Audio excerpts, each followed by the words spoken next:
गांव के किसी एक घर में औरतें इकट्ठा हो जाएं और कोई पढ़ी लिखी लड़की, आलिमा लड़की उनको कुछ कुरान की बातें बता दे, कुछ हदीस की बातें बता दे, कुछ मसले मसाइल बता दे, ये करने का काम है मेरे भाई। आज इस काम को अगर हमने नहीं किया, हमारी आने वाली नस्लें हमें माफ नहीं करेंगी। 10-15 साल के बाद हालात क्या होंगे आप सोच नहीं सकते हैं। कितनी तेजी से हमारी कौम के अंदर बिगाड़ आ रहा है, आप सोच। और तीसरी जो वजह है मेरे भाई, लड़कियों के मुर्तद होने की तीसरी वजह मोबाइल का बेजा इस्तेमाल। मैं ये नहीं कहता मोबाइल हराम है, मोबाइल इस्तेमाल मत करवाइए अपनी लड़कियों से, मगर आप मोबाइल देने के बाद नजर भी रखिए। रात को 2 बजे आपकी लड़कियां ऑनलाइन है, क्यों ऑनलाइन है? ऐसा कौन सा इंपॉर्टेंट काम है रात को 2 बजे वो करो? रात को 2:30 बजे वो बैठ करके कोने में बात कर रही है, माँ को पता है, बाप को मालूम है कि मेरी बेटी बात कर रही है, मेरा बेटा बात कर रहा है, मगर यार सारा जमाना वही कर रहा है तो चलने दो। अगर हर आदमी यही सोच ले सारा जमाना वही कर रहा है तो ये गंदगी तो बढ़ती चली जाएगी। कम से कम हर आदमी अपने घर को तो बचाए, अपनी बेटी को तो बचाए, अपने बेटे को तो बचाए। मेरे भाई को याद रखो, अगर माँ के कदमों के नीचे जन्नत है और बाप जन्नत का दरवाजा है, तो हर बाप ये भी सुन ले, हर माँ ये भी सुन ले कि अगर आपने अपनी औलाद की सही तरबियत नहीं की है तो ऐसी माँ के लिए और ऐसे बाप के लिए जहन्नम की वईद की है। अल्लाह के नबी फरमाते हैं, मा मिन अब्दिन यस्तरईहिल्लाहु रईयतन सुम्मा यमूतु यौमा यमूतु, जिस इंसान के कंधे पर अल्लाह ताला कोई जिम्मेदारी डाल दे और अपनी जिम्मेदारी को वो सही तरीके से पूरा न करे और उसी हाल में उसका इंतकाल हो जाए, इल्ला हर्रमल्लाहु अलैहिल जन्नह, ऐसे इंसान के ऊपर जन्नत हराम है। जन्नत हराम, उस माँ के लिए जन्नत हराम है।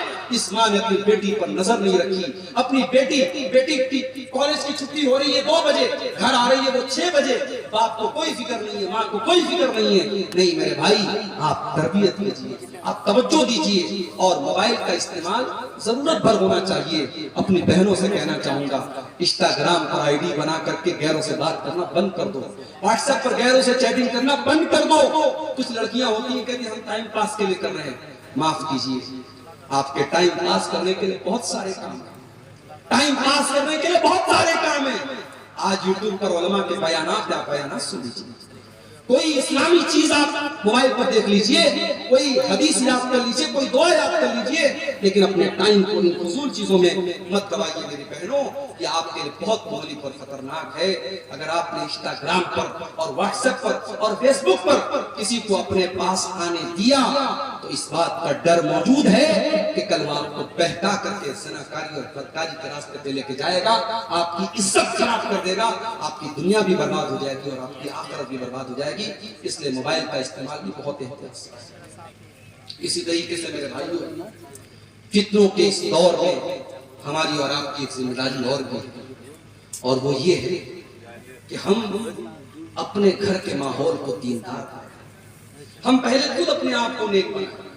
हम जब नमाजी बनेंगे हमारे बच्चे भी नमाजी बनेंगे। जब माँ खुद पर्दादार होगी तो उसकी बेटी भी पर्दादार होगी, लेकिन जब माँ खुद बेहया होगी तो बेटी को क्या हया का सबक सिखाएगा। जब बाप खुद एक टाइम की नमाज नहीं पढ़ेगा, बच्चों को क्या नमाजी बनाएगा। पहले अपने आप को सुधार लो मेरे भाई। बच्चों की बेहतरी चाहते हो कि नहीं चाहते? आज लोग अपनी औलाद के लिए इन्वेस्टमेंट करते हैं, जमीन खरीदते हैं, जायदाद खरीदते हैं, क्या क्या करते हैं। मैं एक काम आपसे करवाना चाहता हूं अपनी औलाद का, बोलो करोगे कि नहीं करोगे? सिर्फ एक काम, अगर अपनी औलाद का भविष्य चाहते हो, अपनी औलाद का बेहतर भविष्य चाहते हो, एक काम कर लो। आज की पूरी तकरीर का खुलासा है, बस एक काम कर लो। क्या करना है? अपने आप को नेक बना लो, अपने आप को नेक बना लो मेरे भाई। मैं गारंटी देता हूं, अगर हम नेक बन गए, हमारी आने वाली औलाद अल्लाह उसकी हिफाजत करे। कुरान का 16वां पारा उठाओ, अल्लाह ताला ने वाकया बयान किया हजरत मूसा अलैहिस्सलाम का और हजरत खजीर अलैहिस्सलाम का। दोनों जा रहे थे, एक गांव से गुजर हुआ। गांव वाले बड़े वकील थे,